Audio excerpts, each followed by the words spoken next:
I never thought I'd be telling a story like this, but here we are. Now let me tell you about Sarah. She was just like any other 25-year-old, working a 9-to-5 job and living a normal life. But one night, everything changed. Sarah went to bed as usual, but when she woke up, she couldn't move a muscle.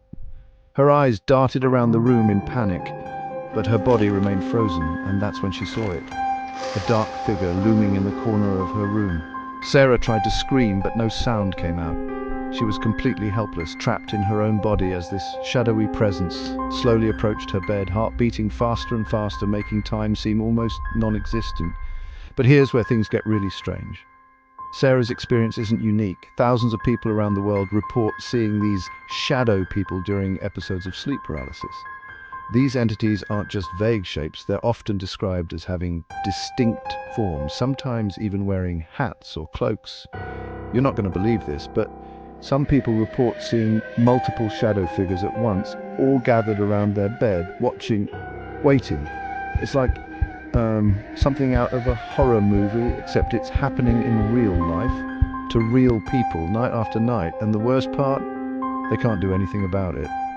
Now, among all these shadow people, there's one figure that stands out. He's known as the Hatman, and he's arguably the most terrifying of them all.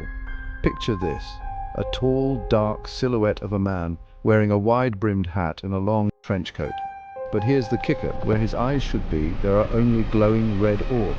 I know this sounds crazy, but countless people from all walks of life, from all around the world, report seeing this exact same figure.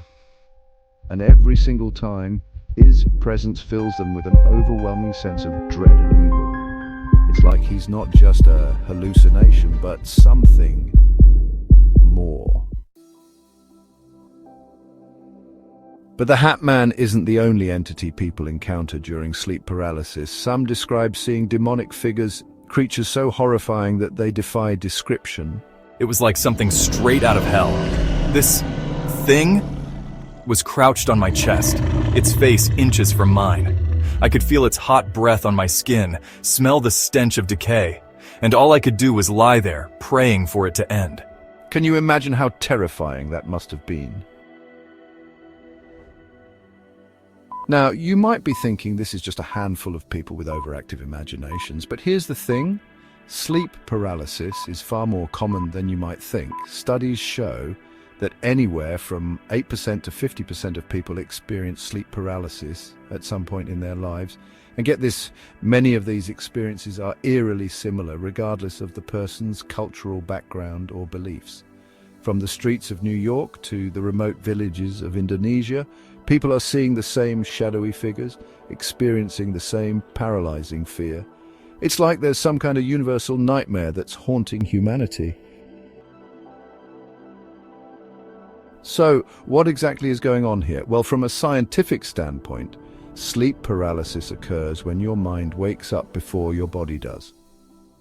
During REM sleep, your body is naturally paralyzed to prevent you from acting out your dreams, but sometimes your mind becomes aware while this paralysis is still in effect. But here's where it gets weird. This doesn't explain why so many people see the same things. The Hatman, the shadow people, the demons. How can so many unconnected individuals have such similar experiences? It's a question that continues to baffle researchers and paranormal investigators alike. It's like there's something more going on that science just can't explain yet. And get this, sleep paralysis isn't a new phenomenon. There are accounts of similar experiences dating back centuries. In medieval times, people believed they were being visited by demons or witches. In Newfoundland, they called it the Old Hag, a witch that would sit on people's chests and suffocate them in their sleep.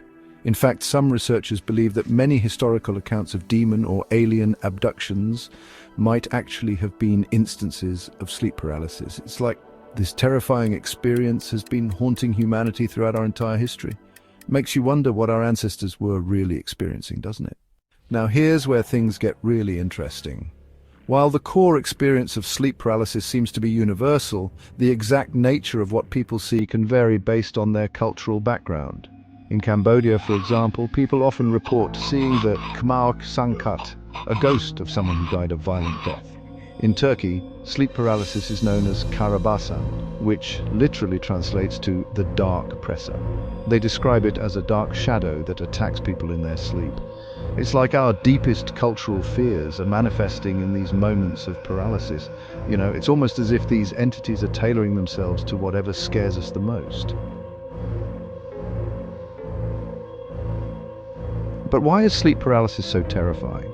Well, it's not just about what you see, it's about how helpless you feel. Imagine being fully conscious, seeing a terrifying entity approaching you, and being completely unable to move, speak, or cry out for help. It's like your worst nightmare come to life, and you're powerless to do anything about it. And here's the kicker.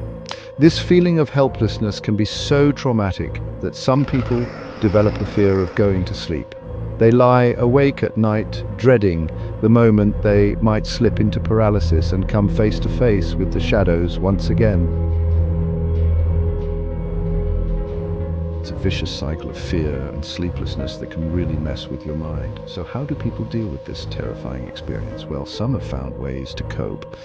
One woman told me she tries to wiggle her toes or fingers, focusing all her energy on that small movement to break the paralysis.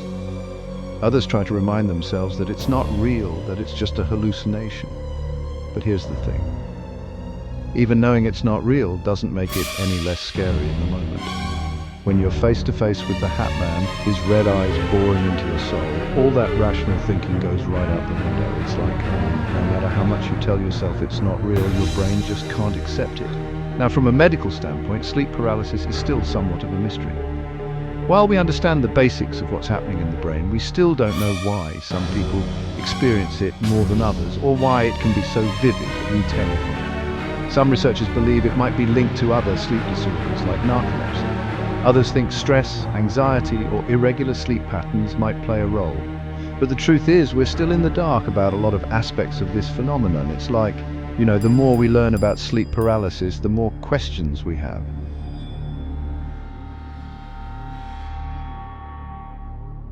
And get this, during sleep paralysis, your brain is essentially playing tricks on you.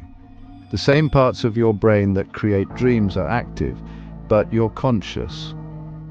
So you're essentially dreaming while awake, projecting your worst fears into the real world around you. But here's the really freaky part. Some researchers believe that the feeling of a presence in the room might be caused by your brain misinterpreting signals from your own body. It's like your brain is creating a hallucination of someone else based on your own bodily sensation. Can you imagine your own brain creating these terrifying entities out of thin air? Now let's talk about the role of stress and anxiety in all this. Many people report that their sleep paralysis episodes increase during times of high stress. It's like when you're already on edge, your brain becomes more susceptible to these terrifying experiences. And here's the kicker. The fear of having another episode can itself trigger more episodes. It becomes a vicious cycle of fear and sleepless nights. Some people become so afraid of sleep paralysis that they develop insomnia, which in turn makes them more likely to experience paralysis when they do finally fall asleep. It's a nightmare that doesn't end when you wake up. So, is there any way to stop these terrifying encounters? Well, while there's no surefire cure, there are some techniques that people have found helpful. Some doctors recommend improving sleep hygiene, keeping a regular sleep schedule, avoiding caffeine and alcohol before bed, and creating a relaxing bedtime routine.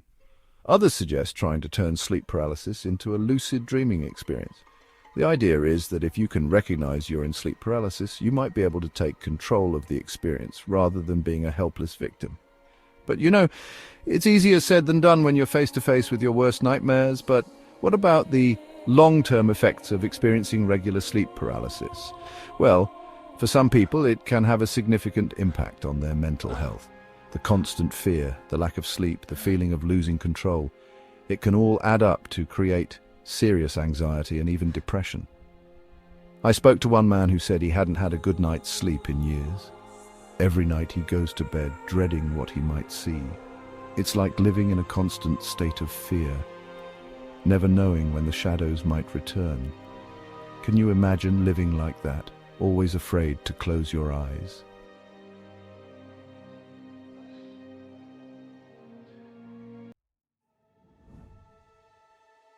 Now, while we can't completely prevent sleep paralysis, there are some steps you can take to reduce your chances of experiencing it.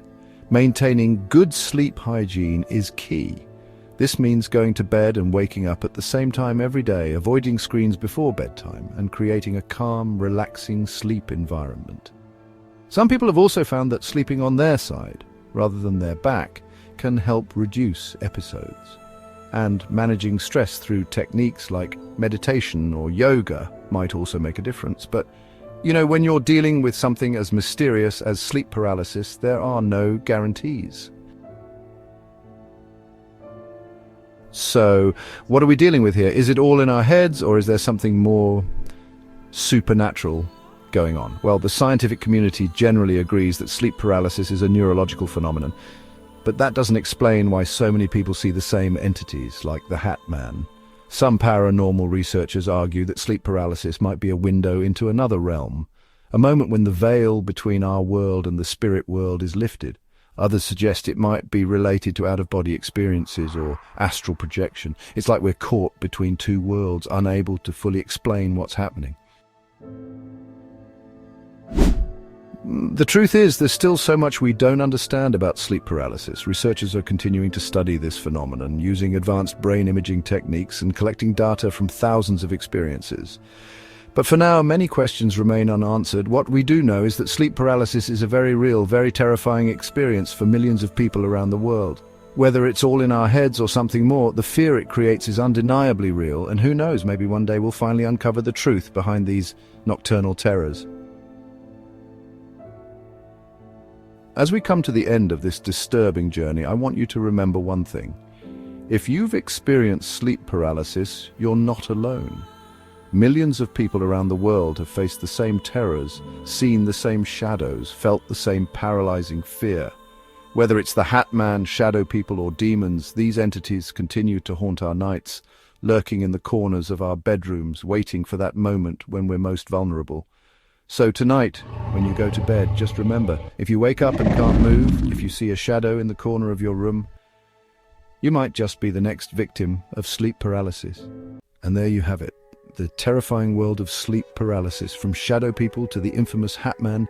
These nocturnal terrors continue to baffle and frighten people around the globe. Remember, the next time you go to sleep, you might not be alone in the dark. Sweet dreams, if you can have them.